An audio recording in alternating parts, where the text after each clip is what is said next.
Adrius, tu es avec moi? Affirmatif. Très bien. Tu filmes? Affirmatif. Alors écoute bien l'histoire de mon peuple. Action! Tout commença par la faim.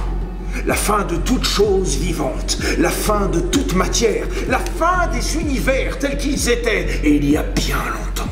Les dieux, qui comme à chaque fin devaient créer à nouveau, décidèrent que dorénavant, quand arriveraient les temps sombres annonciateurs de dénouement, il y aurait un messager. Ce messager serait désigné pour recevoir les paroles divines et empêcher plus ou moins durablement la fin des choses. Il le nommerait Sibylir. Sibylir serait une jeune mortelle que les dieux feraient venir à eux pour la dévorer.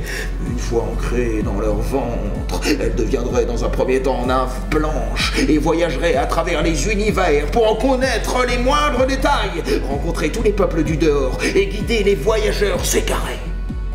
Après avoir été enfantée, elle voyagerait à l'intérieur des choses pour y trouver alors les peuples du dedans qui lui remettraient ainsi sa nouvelle âme.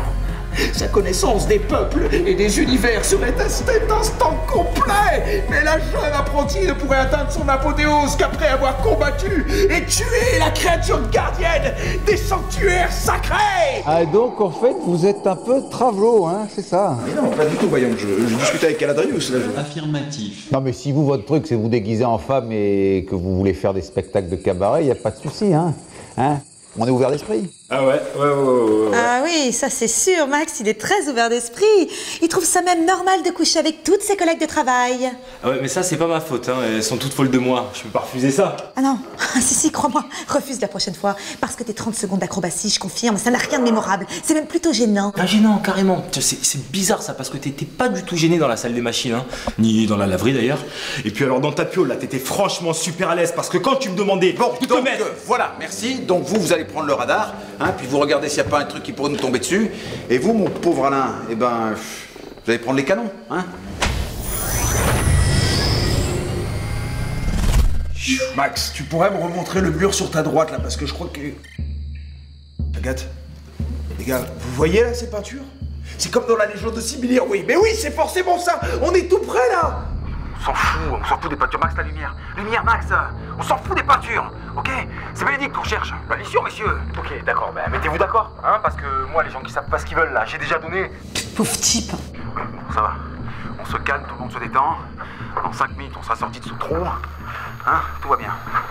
Agathe, Oui, capitaine. toujours pas de grosse bestiole sur le radar? Non, capitaine. Par contre, si vous voulez en voir une toute petite, vous pouvez fouiller dans le slip de Max. Voilà, merci. Agathe, ça nous aide beaucoup. Je sais pas pourquoi j'ai posé la question, je suis con. Voilà, merci. Lieutenant Harris, je vous informe que l'infirmerie dispose de différents types de crèmes permettant de lutter contre les parasites se trouvant dans les sous-vêtements.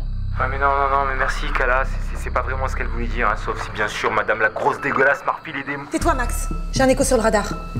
Alors, c'est en mouvement, c'est pas très loin, c'est pas très gros non plus, c'est plutôt de taille normale. C'est quoi taille normale? Bah, tu vois, toi, par exemple, mon petit Max. On s'en fout, hein.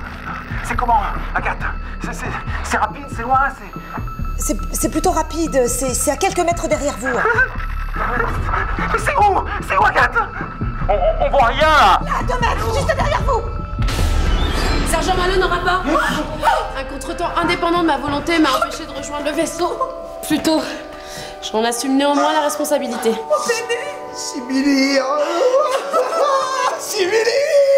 Ah, mais je suis con, putain. Oh, j'ai confondu les 2 radars. C'est le nôtre que je regardais, pas celui des garçons. Agathe, c'est où? On comprend pas. Ça arrive par derrière ou par devant? En vrai, quelle taille, hein? La taille, c'est important la taille, Agathe.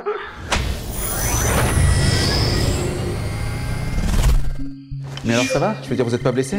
Vous voulez manger quelque chose peut-être? Non, tout va bien, capitaine. J'ai économisé mes rations de survie, je pouvais encore tenir quelques jours. Alors tu as sûrement des prophéties à nous transmettre. Ah non, commencez pas vous avec les prophéties, hein. Foutez-nous la paix, hein. Qu'est-ce qui t'est arrivé alors? Au moment où j'arrivais au vaisseau, j'ai été attaquée par une créature de plusieurs mètres d'envergure. Mais c'est très confus, je crois qu'on s'est battu.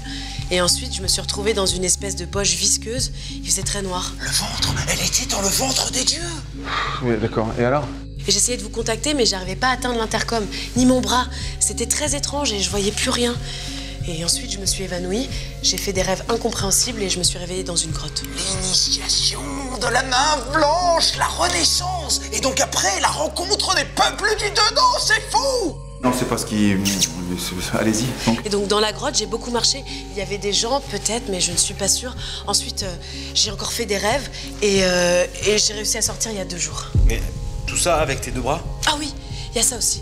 Pour sortir de la grotte, j'ai dû casser un gros ours blanc avec des pics en métal à la place des poils. La créature gardienne des sanctuaires sacrés! Non mais pourquoi vous dites casser? Alerte. Agresseur potentiel détecté. Possibilité de choc frontal d'attaque violente imminente.